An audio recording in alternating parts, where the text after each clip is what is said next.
पाताल लोक के डायन साम्राज्य में खुले लंबे काले बाल और बरसों से वही काले कपड़ों में आज भी डायन मागा अपनी बेटी यामिनी की मौत को भूली नहीं थी। उसका ये रूप ही उसमें जल रही आग का सबूत था। ये वही रात थी जिस रात मागा ने इंसानों के बीच रह रही अपनी बेटी को खोया था। मागा एक पुराने ताबूत के पास बैठी उसमें रखी चोटी को गुस्से में देखकर चल रही थी। चारों तरफ काला धुआं, खंडर जैसा कमरा और उसके बीचों बीच बेहद डरावनी मागा। लेकिन वहीं इस खंडर जैसे कमरे से थोड़ी ही दूर एक ऐसा भी कमरा था जहां रोशनी थी। उसी रोशनी में बिल्कुल इंसानों की तरह रहने वाली खूबसूरत रैना रहती थी, जिसे इस काली दुनिया से डर सा लगता था। इसीलिए इस काली दुनिया में उसने कुछ पक्षियों को अपना दोस्त बना लिया था। रैना आराम से अपने बिस्तर पर सो रही थी। तभी उन्हीं में से एक चिड़िया उसके हाथ पर आकर बैठी और ची ची की आवाज करने लगी। उसकी आवाज से रैना की नींद खुल गई।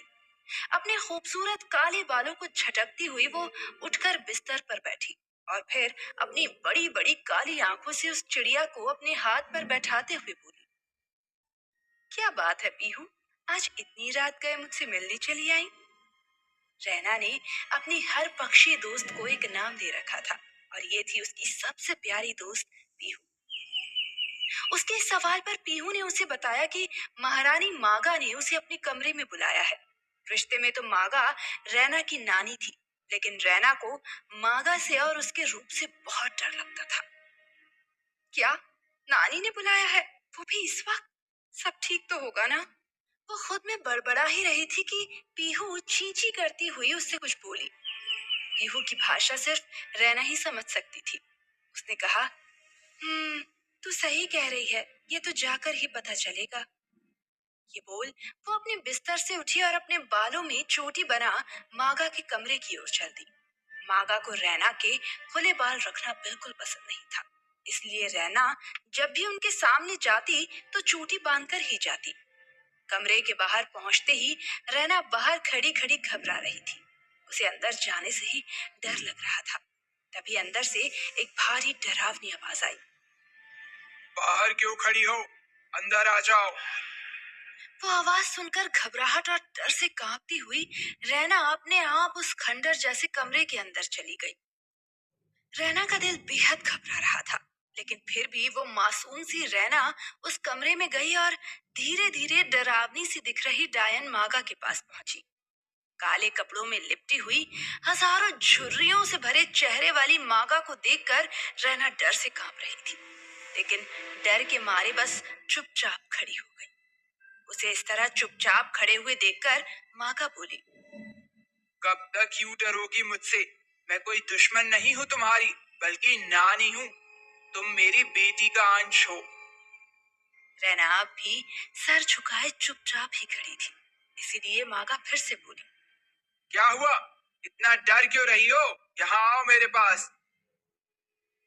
रैना डर कर कांपती हुई आगे बढ़ी और मागा एकदम करीब आई। मागा ने अपने दोनों हाथ फैलाकर उसे गले लगाया और बोली, तुम डर नहीं सकती, तुम एक भयानक डायन का अंश हो। इंसानों की तरह डरना तुम्हें शोभा नहीं देता। मागा के मुंह से ये सब सुनकर रैना का डर थोड़ा सा कम हुआ, या शायद उसने अपने डर पर काबू करने की कोशिश की। मागा ने उससे पूछा, रहना, तुम एक डायन हो, फिर भी तुम मुझसे इतना क्यों डरती हो? क्या मैं तुम्हें पसंद नहीं?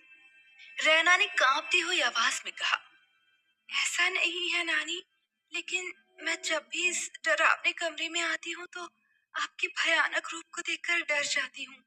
आप हमेशा इन्हीं कपड़ों में और इसी तरह क्यों रहती हैं? उसके इस सवाल पर मागा थोड़ा दुखी होकर बोली, ये ताबूत में रखी हुई चोटी देख रही हो? क्या तुम जानती हो ये चोटी किसकी है? रैना उस ताबूत की ओर देखने लगी और बोली, नहीं नानी। मागा की आंखों में दर्द भरा गुस्सा उतर आया। वो अपनी लाल आंखों से रैना को देखते हुए बोली, ये चोटी तुम्हारी माँ यामिनी की है। अपनी माँ यामिनी का नाम सुनकर रैना हैरान हो गई। उसे मागा की आंखों से डर तो लग रहा था, पर वो अपनी माँ को बहुत याद करती थी। इसीलिए उनके बारे में सुनकर उसने बेचैन होकर पूछा, आपने आज से पहले मेरी माँ के बारे में कभी कुछ नहीं बताया। मुझे तो पता ही नहीं था कि जिस ताबूत को आप दिन रात देखती हैं, उसमें मेरी माँ की चोटी है। महारानी मागा उससे बोली, कैसे बताती? तुम तो बचपन से ही मुझसे इतना डरती आई हो कि मेरे कमरे में तक नहीं आती। रैना ने मागा की आंखों में आज पहली बार एक दर्द देखा था, लेकिन वो कहाँ जानती थी ये दर्द एक दर्द नहीं, गुस्सा है। बदले की वो आग है जिसमें मागा पिछले 18 साल से जल रही है। मागा को खोया देखकर रैना ने पूछा, बताइए ना नानी, ये माँ की चोटी इसमें इस तरह क्यों रखी हुई है और आप हमेशा एक ही काले रंग के कपड़े क्यों पहनती हैं? मागा अपनी भारी आवाज में उसे सब बताने लगी। एक ऐसा भी वक्त था जब मुझे रंग बिरंगे कपड़ों का बहुत शौक था, लेकिन तुम्हारी माँ यामिनी की मौत ने सब खत्म कर दिया। इस पर रैना ने फिर पूछा, ऐसा क्या हुआ था माँ के साथ जो आप उसके बाद एक ही कपड़ों में हो? बताइए ना नानी, मुझे सब कुछ जानना है। रैना, तुम हमारे जैसी सिर्फ एक डायन नहीं हो, बल्कि तुम एक डायन और इंसान का अंश हो। तुम दावंश हो रैना, दावंश। उस भयानक कमरे में अपनी डरावनी नानी के मुंह से ये बात सुनकर रैना हैरान हो गई। उसे जैसे कोई धक्का लगा हो। उसके कदम लड़खड़ा गए और वो कुछ कदम पीछे हो गई। कुछ देर की खामोशी के बाद उसने मागा की तरफ देखते हुए पूछा, तो क्या यही वजह है कि मैं इस डरावनी दुनिया से इतना डरती आई हूँ? मागा जो अब तक उस ताबूत की तरफ देख रही थी, मुड़कर रैना की तरफ देखते हुए बोली, हाँ रैना, यही सच है। इसीलिए तुम हमसे अलग हो। तुम्हारी माँ यामिनी, जो कभी इस महल की जान थी, वो एक बार धरती पर गई और एक बहुत बड़ी गलती कर बैठी। एक इंसान से प्यार करने की गलती। उसके बाद एक एक करके मागा ने रैना को सारी बातें बता दी, जिसे सुनकर रैना की आंखों से भी आंसू बहने लगे। वो बोली, माँ की हत्या हुई थी, उनके साथ इतना सब कुछ हुआ, तो ये बात आपने मुझे पहले क्यों नहीं बताई? मागा ने रैना की बात सुनते ही कहा, तुम तो बचपन से ही डरती आई हो, फिर कैसे बताती तुम्हें? और वैसे भी तब बताकर कोई फायदा ही नहीं होता। रैना को उनकी बात समझ में नहीं आई। उसने कहा, मतलब कैसा फायदा नानी? मागा ने कहा, तब तुम अपनी माँ की मौत का बदला लेने के लिए तैयार नहीं थी। बदला शब्द सुनकर रैना हैरान रह गई। एक पल को उसे कुछ समझ नहीं आया, लेकिन फिर अगले ही पल उसने कुछ ऐसा कहा जिसे माया को हैरान कर दिया और बोली, मैं तैयार हूँ, मुझे माफ कर दो नानी। मैं हमेशा आपसे डरती रही और कभी सच्चाई नहीं जान पाई। मुझे अब मेरी माँ की मौत का बदला लेना है और आपको भी इस काले रंग से आजाद करवाना है। मागा रैना के मुंह से बदले की बात सुनकर खुश हो गई। वो रैना से पूछने लगी, क्या तुम ऐसा कर पाओगी? तुम तो अपने कमरे तक से बाहर नहीं निकल पाती, तो इस लोक से दूर उस धरती पर अकेली कैसे जाओगी? रैना के चेहरे पर अब खुद के लिए एक भरोसा था। उसकी आंखों में एक अलग ही गुस्सा था।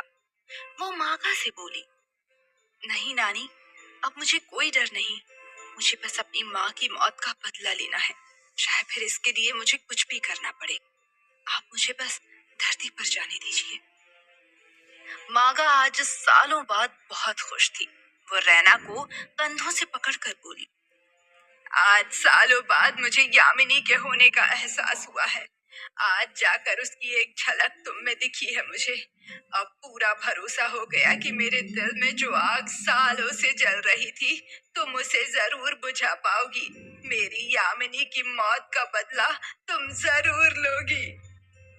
रैना उस ताबूत के पास आई और उसमें रखी हुई चोटी को देखकर फिर बोली, माँ, आपकी बेटी आपके कातिलों को जिंदा नहीं छोड़ेगी। ये वादा है मेरा आपसे। उसके बाद मागा ने रैना को वो सारी शक्तियां दी जो एक डायन में होनी चाहिए। जिस वक्त वो सारी शक्तियां उसमें डाल रही थी, वो कमरा और भी ज्यादा डरावना होता जा रहा था। भयानक आवाजें रैना के कानों में गूंज रही थी। हल्का सा डर अब भी उसके मन में था, लेकिन माँ की मौत ने उस डर को कहीं दबा दिया था। उसे धरती पर जाने के लिए पूरी तरह से तैयार कर मागा ने अपनी दिव्य दृष्टि से उसे कुछ दिखाया। उसके मंत्र बोलते ही उनके सामने एक चक्र सा दिखाई देने लगा, जिसमें एक घर दिखाई दे रहा था। वो घर इतना खूबसूरत लग रहा था कि रैना को ऐसा लगा जैसे वो वहीं पर हो। वो घर एक परिवार से भरा पूरा था, जहाँ एक माँ भगवान के सामने आरती कर रही थी, तो उनके पीछे उनका पूरा परिवार खड़ा था। लेकिन फिर बार बार उसकी नजरें सीढ़ियों से ऊपर जाते एक कमरे पर गई। कुछ देर के इंतजार के बाद उस कमरे का दरवाजा खुला और राजकुमार सा दिखने वाला लड़का बाहर आया, जिसके आते ही नीचे खड़ी उस माँ के चेहरे पर मुस्कुराहट आ गई। उसे देख रैना जैसे उसकी आंखों में खो गई। उसे एक अजीब सा एहसास हुआ, जो शायद पहले कभी हुआ नहीं था। तभी मागा ने वो चक्र हटाते हुए रैना से कहा, बस यही है तुम्हारी मंजिल, और इस मंजिल तक तुम्हें पहुंचाएगी धरती पर रहने वाली सुजाता। सब कुछ जानने और समझने के बाद मासूम सी रैना आज निकल पड़ी थी अपने नए और एक अनजाने सफर पर। वो इस बात से बिल्कुल अनजान थी कि आगे उसकी जिंदगी में क्या क्या होने वाला था। मुंबई के एक बस स्टैंड पर रेड कलर की प्रिंटेड फुल लेंथ स्कर्ट के साथ फुल स्लीव्स का ब्लैक टॉप पहनी एक लड़की खड़ी किसी का इंतजार कर रही थी। उसके खुले बाल बार बार उसके चेहरे पर आ रहे थे। बड़ी बड़ी आंखों से इधर उधर देखती हुई वो किसी को ढूंढ रही थी। ये लड़की कोई और नहीं बल्कि अब तक डायन साम्राज्य में रहने वाली रैना थी। मागा ने पहले से ही मुंबई में उसके रुकने का इंतजाम अपनी खास एजेंट प्रोफेसर सुजाता के घर पर कर दिया था। सुजाता का बेटा नीरव बस स्टैंड पर रैना को लेने आने वाला था। कुछ देर के इंतजार के बाद रैना के सामने एक कार आकर रुकी। रैना ये देखकर थोड़ा पीछे हो गई। ये सब उसके लिए बिल्कुल नया था। मागा ने उसे तैयार तो किया था, लेकिन उसे वो पूरी तरह बदल नहीं सकती थी। नीरव ने अपनी कार उसके आगे रोकी जरूर थी, लेकिन उसे ये नहीं पता था कि ये वही लड़की रैना है। लेकिन तभी रैना की नजर नीरव के हाथों में अपने नाम के बोर्ड पर गई। वो समझ गई कि हो ना हो इसे प्रोफेसर सुजाता ने ही भेजा होगा, जिसका जिक्र नानी ने किया था। रैना उसके पास गई और उससे पूछा, एक्सक्यूज मी, क्या तुम ही प्रोफेसर सुजाता के बेटे नीरव हो? नीरव ने रैना की ओर देखा और कहा, जी मैं ही नीरव हूँ, लेकिन आप मेरा नाम कैसे जानती हैं?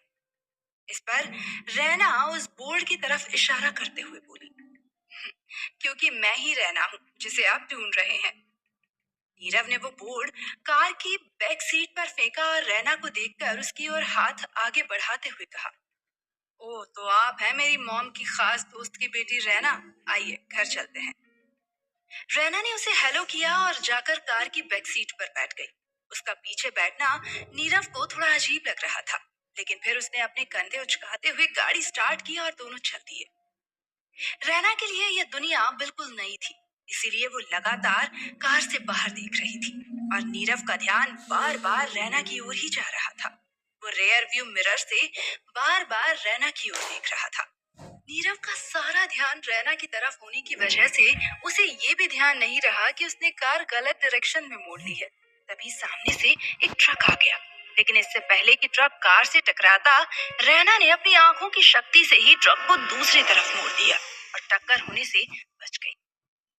इतने कम वक्त में कब क्या हुआ, नीरव को कुछ समझ नहीं आया और उसने घबराकर कार एक साइड में रोक दी। रैना उससे बोली, तुम गाड़ी सामने देखकर चला रहे थे या मुझे देखकर? नीरव, जो अभी भी इस हादसे से बाहर नहीं निकला था, वो बोला, सॉरी रैना, वो दरअसल तुम जब छोटे बच्चे की तरह बाहर देख रही थी तो बहुत प्यारी और मासूम लग रही थी, इसीलिए मेरी नजर बार बार तुम्हारी ओर जा रही थी। लेकिन शुक्र है भगवान का, जो ट्रक समय पर ही दूसरी तरफ मुड़ गया, नहीं तो पता नहीं क्या होता। रैना को महसूस हुआ कि नीरव अभी भी उसी हादसे में है, इसीलिए वो कार की बैक सीट से बाहर आई और नीरव के साथ वाली सीट पर बैठ गई। उसने नीरव के पास से पानी की बोतल उठाई और उसे पीने को दी। पानी पीकर नीरव ने भी कुछ रिलैक्स फील किया और रैना को थैंक यू कहा। रैना ने उससे पूछा, अब ठीक है आप? नीरव ने हाँ में सिर हिलाया और फिर से कार स्टार्ट कर दी। ड्राइव करते हुए उसने रैना से पूछा, सो कहाँ से आई हैं आप? किस शहर से? डायन साम्राज्य से आई दावंश रैना अब क्या जवाब देगी नीरव को? क्या वो उसे सब कुछ सच बताएगी या फिर कोई मन गढ़ंत कहानी बनाएगी?